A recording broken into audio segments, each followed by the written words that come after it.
2 days ago, the Englewood Cliffs City Council approved B2A drawing. It's a special, it's tailored for the LG electronics. So it will affect to our neighborhood. So what if other companies wanted to have same building, same zoning change? So what will you do as a council member when it happens?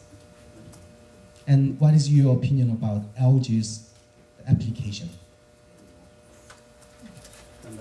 Yeah, that will be, the first person will be Farrell. Mr. Farrell. It's a really hard question.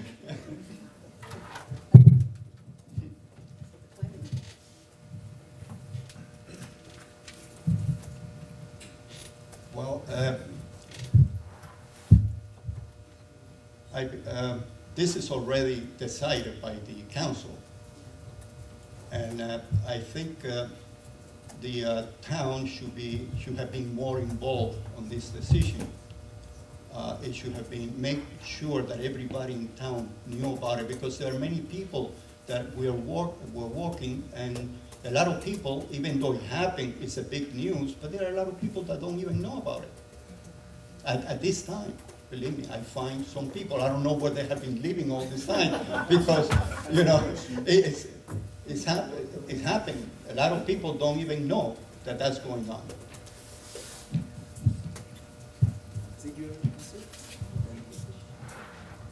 Then Mr. Fabao, you are the second.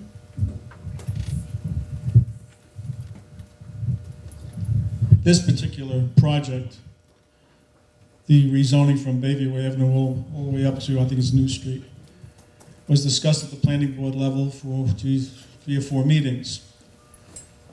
At the council meeting the other night, it was passed. There wasn't one objection that came from the public, not one. LG paid $55 million for that piece of property. They're going to put up a $200 million building, making probably the assessed value of it $250 million at $1.100. That comes to $2.5 million a year in taxes. That's a lot of money.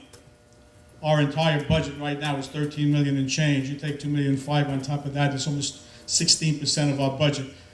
Your taxes are going to go down because this building's coming in. They're also creating 1,800 jobs. I don't know if they're going to go to Korean Americans. I don't know who they're going to, but they're going to go to qualified people, whoever they are. But it's going to cause our restaurants to do more business. It's going to cause all of our businesses to do more business. It's going to be a boom to the borough of Englewood Cliffs.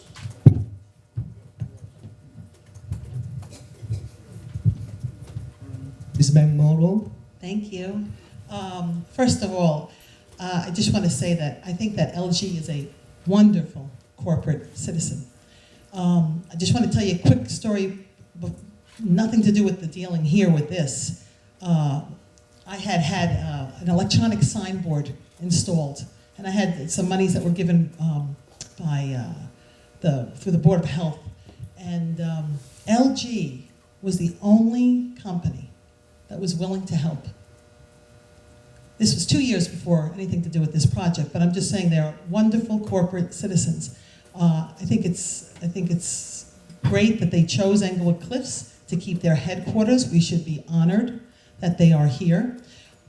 Just to answer your question, Mr. Moderator, though, the planning board is the one that would be able to decide on the question you're asking. You know, if it comes to the council after that, fine, but any decisions about any other companies that may want to then apply would go to the planning board and not to the council.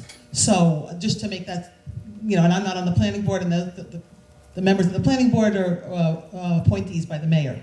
And also, just a quick correction, Councilman Favaro, it's from Van Ostrand to New Street, not from Bayview to New Street. There you go. I am paying attention. Okay, thank you very much. Yes, Ms. Johnson. So, just to answer your question, I sit on the planning board. So, this year, one of the things that we did as part of my planning board duties was we hired a planner, and the planner is working on a master plan for Englewood Cliffs to revise it. And one of the things that came out of this hiring was the fact that we decided to send to the council an ordinance to overlay that zone. Now, you asked about building heights. LG is a very unique, special opportunity, and we are honored that they decided to make Englewood Cliffs their headquarters.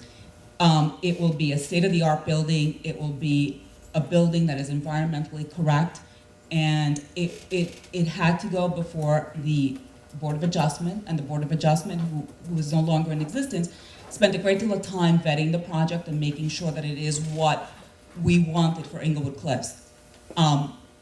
The ordinance, the overlay ordinance that the planning board sent to the council is exactly that, an overlay ordinance. The existing ordinance is still there, so it's in addition to what's there.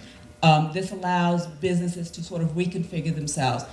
If a business wanted to come into Englewood Cliffs and do something different than what we have currently, it would have to be rezoned. They would have to go before the planning board. They would have to make sure, we would have to make sure that all the I's were dotted and all the T's were crossed. It's not that simple. We are a unique community, that we are a combination of wonderful suburban homes and businesses on this wonderful $1 trillion mile, and we want to keep it that way. We're not looking for skyscrapers here. We're looking to keep the quality of life that we currently have. But I'm going to tell you something.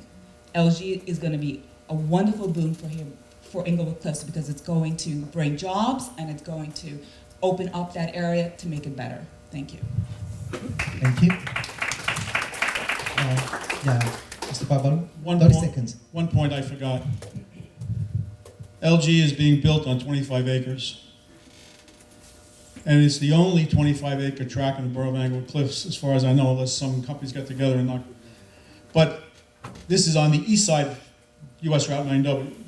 All the other businesses in town are on the west side, going all the way up past Palisade Avenue. On the east side, north of Palisade Avenue, it's all Palisade State Parkway property, so nothing can ever go there. All of the campuses that you see on the... Yes, stop.